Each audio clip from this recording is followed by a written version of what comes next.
Hi అండి. అందరికీ నమస్తే. నా రావణ్ పార్ట్ 2. అదితిని పెళ్లి పీటల మీద నుండి కిడ్నాప్ చేసిన తర్వాత తను ఎలాగే తీసుకుని వస్తాడు అభిలాషు. అతిథి అభి ఇల్లు చూసి షాక్ అవుతుంది. ఇంత పెద్ద విల్లా ఓనర్ తనని కిడ్నాప్ చేయాల్సిన అవసరం ఏముందని అని ఆలోచనలో పడింది. అభి సీతమ్మ అని పిలవగానే సీతమ్మ పరుగున వచ్చి, బాబు గారు చెప్పండి. అభి, ఇక మీదట ఈ అమ్మాయి ఇక్కడే ఉంటుంది. తనకు కావాల్సిన ఏర్పాట్లన్నీ చెయ్యి. అలాగే పైనున్న గది కూడా చూపించు. అతిథి ఆ మాటకి కోపం వచ్చి, ఓయ్ హలో, ఏంటిది? నీ ఇష్టానికి నువ్వు అలా పెళ్లిలో నుండి తీసుకుని వచ్చేసావు. ఇక్కడే ఉంటుంది అంటున్నావేంటి? అసలు ఏంటిదంతా? నన్ను ఇక్కడికి ఎందుకు తీసుకొచ్చావు? నీకేం కావాలో చెప్పు. నీకు కావాల్సింది చేసేసి నేను వెళ్ళిపోతా. అంతేగాని ఇక్కడే ఉంటుందంటావేంటి? అసలు నీకేమైనా పిచ్చా ఏంటి? అయినా నీ ఇంట్లో నేనెందుకుంటా అనుకున్నావు నువ్వు? అభి తన మాటలు అస్సలు పట్టించుకోకుండా, సీతమ్మ నువ్వు వెళ్ళి తనకి రూమ్ అది అరేంజ్ చెయ్యి. సీతమ్మ అతిథి వైపు ఒకసారి చూసి అభి చెప్పిన పని చేయడానికి పైకి వెళ్ళిపోతుంది సీతమ్మ. అభి, ఈ ఇంట్లో నేను మాత్రమే మాట్లాడాలి. నా మాటలు మాత్రమే వినిపించాలి. కాదని వేరే ఎవ్వరి మాటలైనా వినిపించాయో నాలో రాక్షసుడు నిద్రలేస్తాడు. జాగ్రత్త. అతిథి, నువ్వు చేసింది కిడ్నాప్. ఇది ఎంత పెద్ద నేరమో తెలుసా? వెతుకుతూ వస్తారు మా వాళ్ళు. ఎన్నాళ్ళని ఇలా తప్పించుకుంటావు? అభి అతిథి వైపు చూసి, ఏయ్ చుప్ అని గట్టిగా కరుపరుస్తాడు. దెబ్బకు అతిథి నోర్ని మ్యూట్లో పెట్టింది. అభి మాత్రం పైకి వెళ్ళిపోతాడు కోపంగా. అతిథి పైకి వెళ్తున్న అభిని చూసి తనకి కోపం వస్తూ ఉంటే తాడో పేడో తేల్చుకోవాలి అని, ఏయ్ నీతోనే మాట్లాడుతుంది, వినబడుతుందా? నీ పాటికి నువ్వు అలా అరిచేసి వెళ్ళిపోతావేంటి? నా ప్రశ్నలకి సమాధానం ఎవడు చెప్తాడు? ముందు కిందకు వచ్చి నేను అడిగిన వాటికి ఆన్సర్ ఇచ్చి వెళ్ళు, లేదంటే చంపేస్తా నిన్ను. ఇంతలో సీతమ్మ అక్కడికి వచ్చి, అమ్మగారు మీ రూమ్ రెడీ, రండి అని మీకు రూమ్ చూపిస్తా. కాసేపు రెస్ట్ తీసుకోండి. అతిథి మనసులోనే, వీడు కిడ్నాప్ అయితే చేశాడు గాని నన్ను కట్టేలేదు కదా, కాబట్టి టైం చూసుకుని ఇక్కడి నుండి పారిపోవచ్చు అని అనుకుని ఆనందంగా సీతమ్మ వెనకాలే వెళ్తుంది అతిథి. సీతమ్మ అతిథి రూమ్ చూపించి, అమ్మగారు మీకేమైనా కావాలి అంటే నన్ను పిలవండి. దానికి అతిథి మనసులోనే, నేను పిలిచేంత వరకు నేను ఇక్కడ ఉండనుగా, ఎవరు పనుల్లో వాళ్ళు ఉండగానే ఇక్కడి నుండి పారిపోతాను మెల్లగా. ఐఎమ్ సారీ సీతమ్మ అని అతిథి మనసులోనే అనుకుని, సరే సీతమ్మ సరే అని చెప్పగానే సీతమ్మ కిందకి వెళ్ళిపోతుంది. మరి అతిథి వాళ్ళ కళ్ళు కప్పి నిజంగానే పారిపోతుందా? అసలు ఎందుకు మన హీరో గారు తీసుకొచ్చారు? తెలుస్తుంది లేండి, ఇప్పుడే కదా స్టార్ట్ అయింది. ఇక అది అతిథి ఇంట్లో. నాగేంద్ర అమ్మాయి ఎక్కడుందో, ఏం చేస్తుందో, అసలు బ్రతికే ఉందో లేదో కూడా అర్థం కావట్లేదు. ఈ పోలీసులేమో త్వరగా కదలరు. నాగేంద్ర అంటే ఫస్ట్ ఎపిసోడ్లో చెప్పాను కదండి, అతిథి వాళ్ళ నాన్నమాట. సరోజ, ఏం కాదులే, నీ కూతురు ఎక్కడికి పోదులే. అలా పోయేది అయితే ఎప్పుడో పోయేది. ఆస్తంతా దాని పేరుని పెట్టిపోయాడుగా నీ బాబు, అందుకే నేను తరిమే లేకపోయాను. నాగేంద్ర, ఎందుకే ఎప్పుడు ఆ పిల్ల మీద పడతావు? అది నిన్నొక్క మాటైనా ఎప్పుడైనా అందా? లేదు కదా.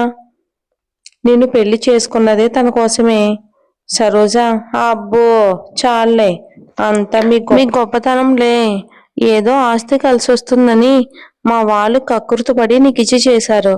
లేకపోతే నిన్నెవడు చేసుకుంటాడు? నీ మొదటి పెళ్ళం కూతురు బాధ్యత, ఇంటి బాధ్యత ఎవడ తీసుకుంటాడు? నాగేంద్ర, నీ నోట్లో నోరు పెట్టడం నాదే బుద్ధి తక్కువ. ముందు నీ గారాల కూతురు వర్ష ఎక్కడుందో వెతుక్కో. సరోజ, ఆహా, అంటే వర్ష మీ కూతురు కాదా? దాన్ని వెతికే బాధ్యత మీకు లేదా? నాగేంద్ర, అతిథి నా కూతురైతే వర్ష నీ కూతురే అవుతుందిగా, ఇక బాధ్యత అంటావా? నాకన్నా బాగా నువ్వే తీసుకుంటావుగా. సరోజ, తండ్రి కూతుళ్ళ మాటలు బాగా మాట్లాడతారే, ఇలానే మా నోరు ముయించేస్తారు. నాగేంద్ర ఆ వర్ష పెళ్లి పెళ్లి అని గొడవ చేసి పెళ్లి టైంకి ఎక్కడికో పారిపోయింది. పోనీలే, వాళ్ళంతా గొడవ చేస్తున్నారని అతిథిని ఒప్పించాను. పాపం అమ్మాయిని వాడెవడో తీసుకుని వెళ్ళిపోయాడు. ఇద్దరూ కనబడకుండా పోయారు. ఏం చెయ్యాలో ఏంటో. సరోజ వర్షాన్ని కూడా ఎవరైనా కిడ్నాప్ చేశారేమో కంప్లైంట్ ఇవ్వండి అంటుంది. దానికి నాగేంద్ర అది అంత క్లియర్గా నేను నా లవర్తో వెళ్ళిపోతున్నాను అని రాసిపెట్టి పారిపోతే కిడ్నాప్ అని అలా ఎలా అంటావు సరోజ? పోలీసులు తిడతారు. సరోజ సర్లేండి మరి. నాగేంద్ర అయినా ఆ వర్ష ఎంతమందిని ప్రేమిస్తుందే? కన్న కూతురు ఇలా చేస్తూ ఉంటే నువ్వేం చేస్తున్నావు అసలు? ఛే, అదేదో పెద్ద అందగెత్తన్న పొగరుతో ఏమైనా చేయొచ్చు అనుకుంటుందా ఏంటి? ముందు నిహాస్ని ప్రేమించాను, పెళ్లి చేసుకుంటాను అని గొడవ చేస్తేనేగా పెళ్లి కొప్పుకున్నాం. మళ్ళీ లవర్తో వెళ్ళిపోవడం ఏంటి? నాకేం తెలుసు? నాగేంద్ర ఇవన్నీ తెలియవు, మిగతా పనికిరాని విషయాలన్నీ నీకు బాగా తెలుస్తాయిగా. చాలే, పక్కకు పో ఇంకా నా ముందర నుండి. నాకు బీపీ తెప్పించుకు, అర్థమైందా? పో రూమ్లోకి పోయి నోరు మూసుకుని ఉండు, రూమ్లోకి వెళ్ళిపోయి. సరోజ, నా నోరు ముయించగలరు కానీ అందరు నోళ్ళు ముయించగలరా? నలుగురు నాలుగు మాటలు మాట్లాడుతున్నారు, వాళ్ళని ఆపండి చూద్దాం. నాగేంద్ర ఇప్పుడేముంది కొత్తగా మాట్లాడుకోవడానికి? మన ఇంటి గుట్టు అందరికీ తెలిసిందేగా. సరోజ, ఈ నెల ఇంటి ఖర్చు 50,000 వెళ్ళి తీసుకుంట్రా. నాగేంద్ర అలాగేలే, తెస్తాలే. ఇక ఇక చంద్ర నిహాస్ గురించి ఆలోచిస్తూ ఉంటాడు. నిహాస్, నానా మీతో మాట్లాడాలి. చంద్ర, రేయ్ నేను టెన్షన్లో ఉన్నాను, నన్ను డిస్టర్బ్ చేయకు, లోపలికి వెళ్ళు, పెండింగ్ ఫైల్స్ అన్ని చూడు. నిహాస్, నేను చిన్నపిల్లని ఏం కాదు, నువ్వేం చెప్తే అది గుడ్డిగా చేసేయడానికి. అసలు వర్ష ఏమైందో కనుక్కో. ఐ లవ్ హర్ నానా. చంద్ర, ఆ కుటుంబమే తేడాగా ఉందిరా. చెల్లేమో ఎక్కడికో వెళ్ళిపోయింది, అక్కనేమో ఎవరో కిడ్నాప్ చేశారు. నిహాష్, నాకు అతిథిని పెళ్లి చేసుకోవటమే ఇష్టం లేదు.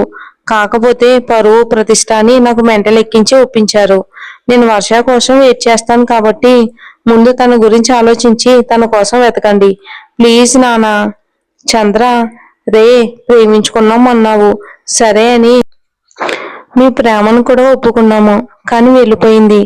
అయినా కావాలని వెళ్ళిపోయిన అమ్మాయి కోసం ఎన్నాళ్ళని వెయిట్ చేస్తావు? దానికి నిహాష్, అలాగని ఎవరో తెలియని ఆ అతిథిని పెళ్లి చేసుకోవాలా? అస్సలు కుదరదు. చంద్ర, రే నువ్వు నన్ను ఏదో ఒకరోజు హార్ట్ అటాక్ తెప్పించి మరీ చంపేటట్టు ఉన్నావురా బాబు. నిహాష్, నా లైఫ్ విషయంలో రాజీ పడదలుచుకోలేదులే నాన్న, దయచేసి అర్థం చేసుకోండి నా బాధ. చంద్ర, నేను అందరినీ అర్థం చేసుకుంటాను కానీ నన్ను అర్థం చేసుకునే వాళ్ళే ఎవ్వరూ లేరు. నిహాష్ చంద్ర దగ్గర నుంచి తన రూమ్కి వెళ్ళిపోతాడు కోపంగా. అంటే నిహాష్ మన అతిథి చెల్లెల్ని ప్రేమించాడన్నమాట వర్షాని. ఇక అభిలాష్ ఇంటికి వచ్చేద్దాం. అభిలాష్ తన రూమ్కి వచ్చి చాలా కోపంగా డ్రెస్సింగ్ టేబుల్ అద్దం పగలగొడతాడు. తన పక్కనే ఉన్న భార్య ఫోటో వైపు చూస్తూ కన్నీరు పెట్టుకుంటాడు అభి. ఎందుకు నాకు దూరం అయ్యావు? నువ్వు లేని జీవితం ఎంత నరకంగా ఉందో తెలుసా? నేను ఒంటరిగా బ్రతకలేకపోతున్నాను. నువ్వు మన ప్రేమ ప్రతిరూపాన్ని నాకు ఇచ్చి వెళ్ళావు కదా, వాడిలోనే నేను చూసుకుంటూ ఉన్నా అంటూ బాధపడతాడు. అంతలోనే సంవత్సరం వయసున్న అనురాగ్ ఏడుపు మొదలు పెడతాడు. అనురాగ్ ఏడుపు విని వస్తున్నానని తన కన్నీటిని బలవంతంగా ఆపుకుని అనురాగ్ని చేతిలోకి తీసుకుని లాలిస్తాడు అభి, బుజ్జగిస్తాడు. కాని బాబు ఏడుపు అస్సలు ఆపడు. సీతమ్మ అభి రూమ్కి పరిగెడుతూ వస్తుంది. బాబుని ఎత్తుకుని పాల డబ్బాలోని పాలుని తాపిస్తుంది. అవి, సారీ కన్నయ్య, నీకు నేనే అమ్మా నాన్న, అమ్మ కోసం ఏడవద్దు, నాన్నతో సరిపెట్టుకో సరేనా అని బాబు కోసం చాలా ఫీల్ అవుతుంటాడు మన అభి. బాబు బాబు ఎందుకు ఏడుస్తున్నాడు? అయినా ఇంట్లో ఎంతో మంది ఉన్నారో ఏమో, అయినా అదంతా మనకెందుకులే. ఇవాళ నైట్ పారిపోయే వాళ్ళకి వాళ్ళ డీటెయిల్స్ అవసరమా? లేదుగా మనకి అనుకుంటుంది మనసులోనే అతిథి. సీతమ్మ బాబుకి పాలు తాపించి ఇక జోలపాడి నిద్రపుచ్చి అతిథి దగ్గరకు వస్తుంది సీతమ్మ. అమ్మా, మీరు బయటికి రావద్దు, సరేనా? అయ్యగారు కోప్పడతారు. అతిథి: ఏ అయ్యగారు? ఎవరికి అయ్యగారు? నాకెలాంటి భయాలు లేవులే కాని బాబు ఏడుపు వినిపించింది. ఎవరా బాబు? సీతమ్మ: చెప్తాను గాని ముందు మీరు లోపలికి పదండమ్మా, లేకపోతే సార్ నన్ను అరుస్తారు. అతిథి: సరేలే, లోపలికి వెళ్దాం. అతిథి: సరే అమ్మా, ఇప్పుడు చెప్పు. సీతమ్మ: ఆ బాబు అనురాగ్ బాబు, అయ్యగారి కొడుకు. ఆయన పంచ ప్రాణాలు కూడా తనే. అతిథి: మరి ఆయన భార్య ఏమైంది? ఇంట్లో ఉండదా ఏంటి? సీతమ్మ: అది అది సీతమ్మ, అనవసరమైన విషయాలన్నీ మాట్లాడొద్దని చెప్పానా? ఎందుకు మాట్లాడుతున్నావు? నువ్వు రేపటి నుంచి పనిలోకి రావద్దు. అతిథి: అయ్యో, తను చెప్పలేదు, నేనే అడిగాను. అంత కోపం దేనికో? ఇలా నీ అరుపులతో అందరినీ భయపెడతావా ఏంటి? అందరూ భయపడినా నేను మాత్రం బెదరను, భయపడను అంటుంది అంతే కోపంగా. అభి: ఆహా, భయపడవా? అభి: సీతమ్మ, వెళ్ళి బాబుని చూసుకో. ఆ, సరే బాబు అంటూ సీతమ్మ బాబు దగ్గరికి వెళ్ళిపోతుంది కంగారుగా. అభి రూమ్ డోర్ క్లోజ్ చేస్తాడు. అతిథికి దగ్గరగా వెళ్తూ ఉంటాడు. అతిథికి ఒళ్ళంతా చెమటలు పడుతూ ఉంటాయి. అతిథి: ఓయ్, ఏంటి ఇలా దగ్గరకు వస్తున్నావు? పెళ్ళయింది, బాబున్నాడు, మళ్ళీ ఈ వేషాలేంటి? సిగ్గులేదా? అభి అతిథికి అతి దగ్గరగా వెళ్ళి తనని గోడకి లాక్ చేస్తాడు. అతిథి అభి చేతిని గట్టిగా కొరుకుతుంది. అభి పట్టు సడలించడు. అతిథి ఇంకా గట్టిగా కొరుకుతుంది. అభి చేతికి బాగా రక్తం కారుతుంది. అతిథి కొరకడం ఆపేసి తల బాదుకుంటుంది. అభి అతిథి పెదవులను చూస్తూ దగ్గరకు వస్తూ ఉంటాడు. అతిథి అభిని అంత దగ్గరగా చూసి కొంచెం భయపడి గట్టిగా కళ్ళు మూసుకుంటుంది. అభి: ఇది నా అడ్డ, ఇక్కడ నిన్నేం చేసినా సరే అడిగే నాదిడే ఉండడు, తెలుసుగా. మరి భయపడకుండా అంత ధైర్యంగా ఎలా ఉన్నావు? నీకు అనుమానాలు ఏమీ రాలేదా ఏంటి? అతిథికి నిజంగానే మనసులో భయం మొదలవుతుంది. అతిథి: ఇప్పుడు నేను నీకు చాలా భయపడుతున్నాను రాక్షసుడా, నన్ను వదిలేయ్ ప్లీజ్ అంటుంది ఏడుపు మొహంతో. అభి: నిన్ను అప్పుడే వదిలేస్తే నా కోపం ఎలా తీరుతుంది చెప్పు? తీరదు కదా. అంత త్వరగా నీకు అంత అదృష్టం ఏముండదులే కానీ. అతిథి: నేను నీకేమో అన్యాయం చేశాను? ఎందుకు నన్ను ఇలా ఏడిపిస్తున్నావు? నా లైఫ్లో ఒక్కరోజు కూడా నేను సంతోషంగానే లేను. ఇప్పుడు కూడా పరిస్థితి మారలేదు. నన్ను వదిలేస్తే కొంచెం ప్రశాంతంగా బ్రతుకుతాను ప్లీజ్ అని దండం పెడుతుంది అభికి. అభి అభి అది మాత్రం నేను చెయ్యలేను, చెయ్యను కూడా. ఊరికే ప్రశ్నలు వేయకుండా పెట్టింది తిని బుద్ధిగా ఉండు. తప్పించుకుని పారిపోవాలని మాత్రం ఆలోచించొద్దు. నువ్వు పారిపోలేవు, నా కంటి చూపు నుండి తప్పించుకోలేవు. గుర్తు పెట్టుకో. అలా ఏమైనా ప్రయత్నించావో జీవితాంతం ఏడ్చేలా చేస్తా, జాగ్రత్త. అతిథి: నా మీద మీకు ఇంత కోపం ఉందని అనుకోలేదు. ఆ కోపం ఎందుకో, ఇలా ఎందుకు చేస్తున్నారో అంటూ ఇక ఏ ప్రశ్నలు అడగకూడదు, అంతే కదా. ఇక మీరు వెళ్ళండి, నేను రెస్ట్ తీసుకుంటాను. అభి అతిథిని పక్కకి తోసేసి కోపంగా తన రూమ్కి వెళ్ళిపోతాడు. అతిథి అలాగే మంచం మీద పడి పాపం బాగా ఏడుస్తుంది. మరి ఏం జరుగుతుందో వచ్చే ఎపిసోడ్లో చూద్దాం.